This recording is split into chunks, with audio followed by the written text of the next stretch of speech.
புதுசு வரலாறு பெருசு என்ன மானுட குலமோ எங்க புகழ தொட்டது கிடையாது சாயிர பொழுதும் வேல் மார்புல இருக்கும் எந்த எதிரி வாழும்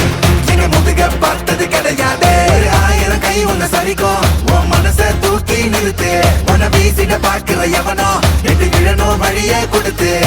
எல்லாமே கொடுத்து வசத்துற பூமி என்